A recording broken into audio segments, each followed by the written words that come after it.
Hello traders, with requests from many of my subscribers and my students, I am planning to do some videos on how to get TradingView and how to get conversant with TradingView, which becomes a really big bottleneck, especially for the beginner traders.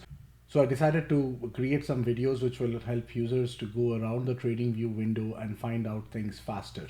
So let us get straight into it. Now, in order to get a subscription to TradingView, you will have to come to this website, tradingview.com. I will put a link in the description below. And then you will have to create an account. So you can create a free account first. You can go to any of their plans. If you want to see their plans, just click on Get Started. And this page will give you all the plans that are there with TradingView.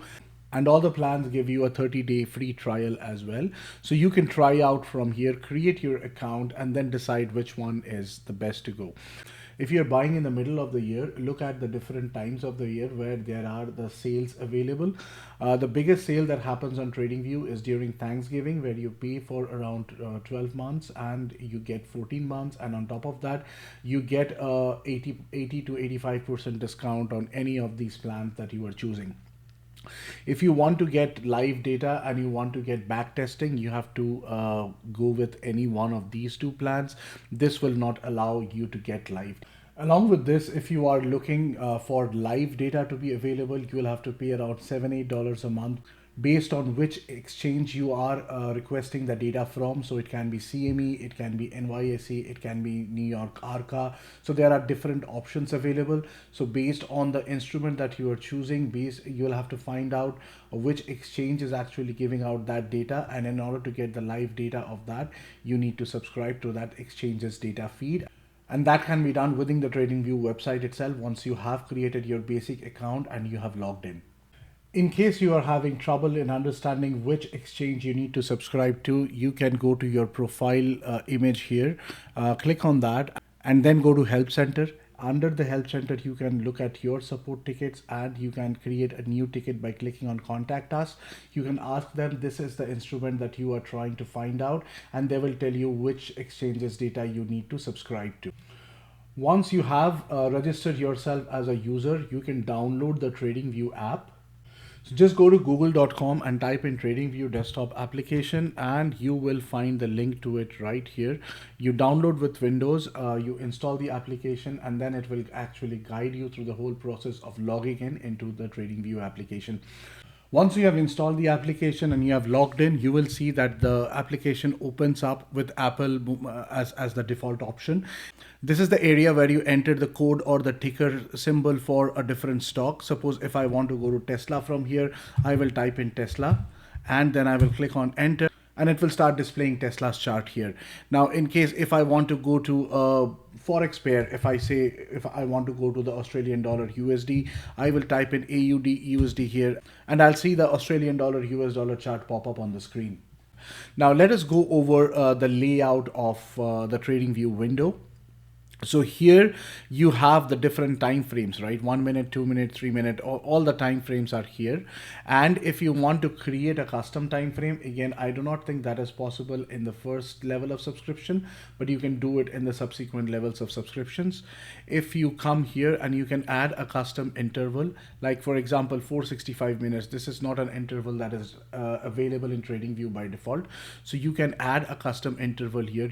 You can decide whether you want to create it with minutes, hours, days, or whatever time frame you have in mind, and put in the time frame. Say I'm saying 50 minutes, and I will see that the 50 minutes got added here.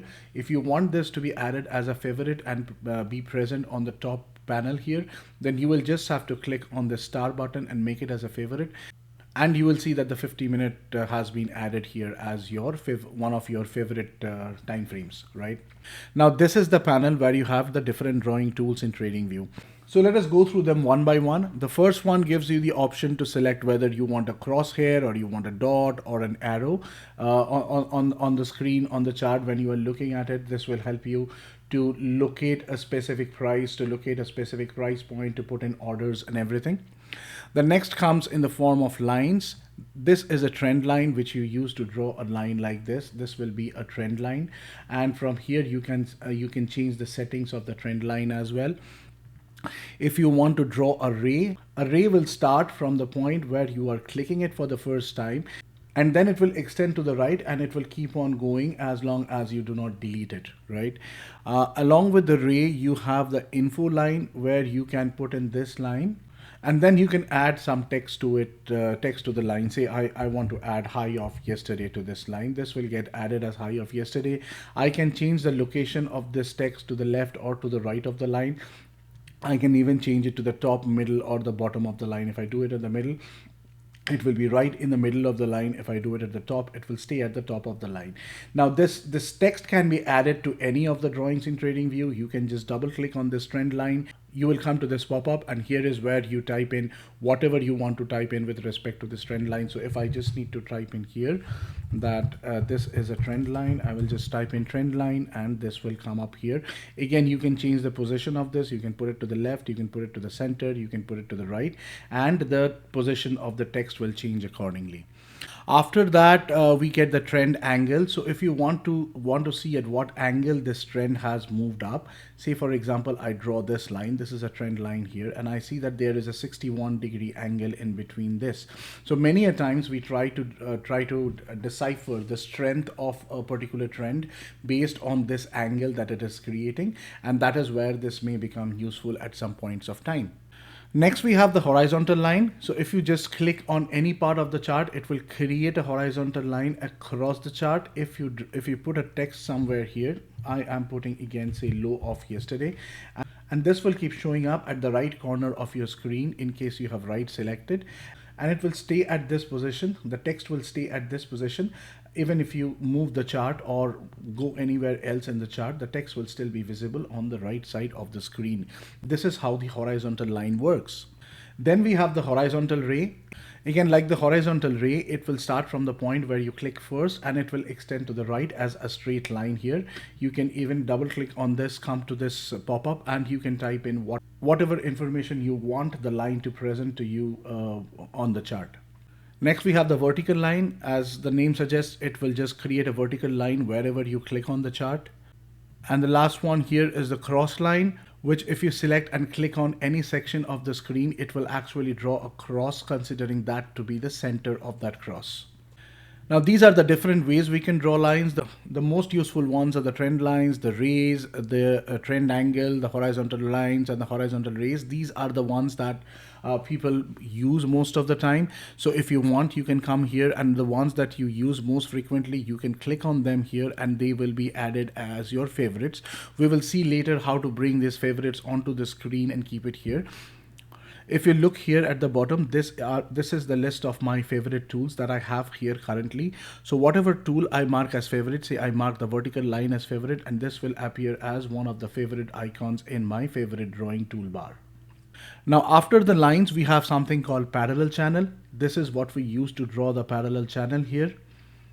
This is the top of the channel and the bottom of the channel, and this red line is the middle of the channel that we have. You can even go to the settings of it, go to style. You can change any of these styles.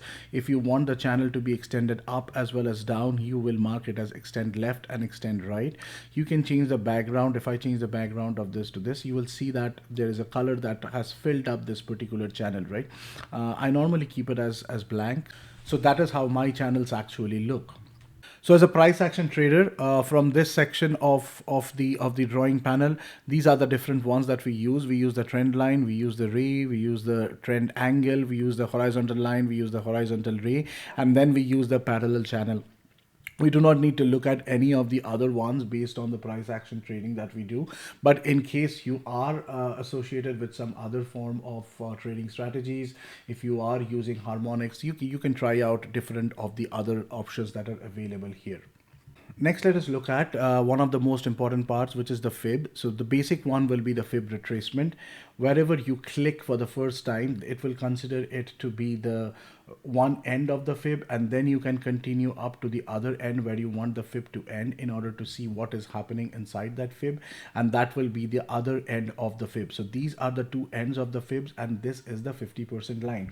Now this is not all that is associated with the fib. You can actually double click on this and you can put in any of the fib values, change their color, click them to make them visible here. So for example, I want to see the 21% line with in black color. I will put 0.21 here. I will check this checkbox. I will change the color to black and I'll click on OK, and this line will appear on the chart.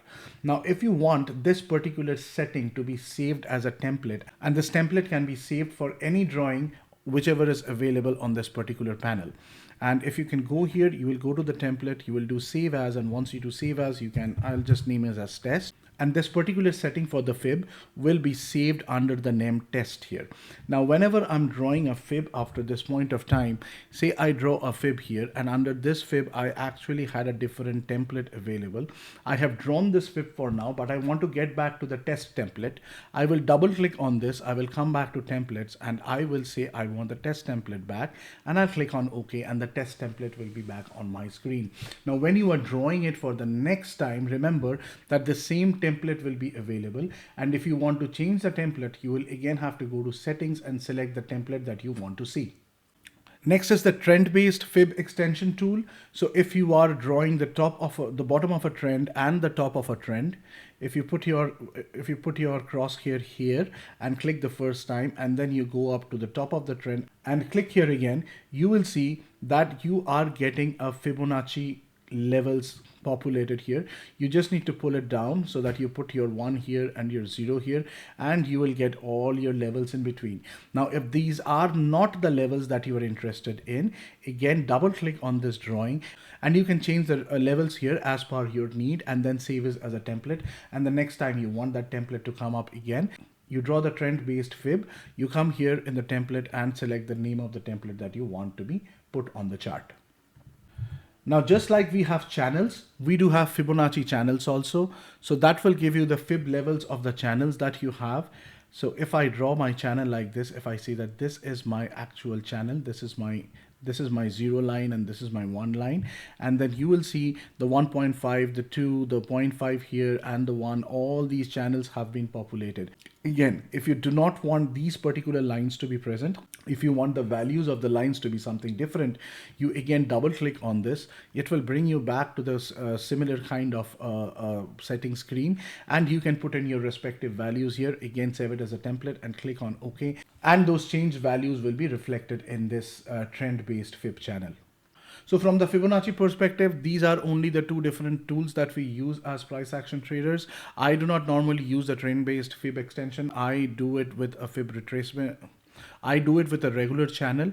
So what I do is, if I need to draw channels one after the other, I will draw this first channel. If I want to draw a channel below this to see how far the price is coming down when we break this channel down, I will put another channel in here, and then maybe I will put a reversal channel as well to see how far that channel is going. So for example, if I wanted to draw a reversal channel here, I will draw it something like this. Just because the chart is right now becoming too much crowded, we will go here and uncheck these two so that we have just this much in our chart at this point of time. This will tell us that, okay, this was a downtrend that was happening inside of this uptrend. And if we break out of this downward channel, we will be able to see another move up. So I will end the first part of the video for the TradingView series here, and I will be coming back with more videos about how to use TradingView, how to set up different drawings, how to look at different things on TradingView in subsequent videos in this series. As always, please like, comment and share the video, and subscribe to the channel and click on the notification icon. And I'll see you guys in the next video again. Bye.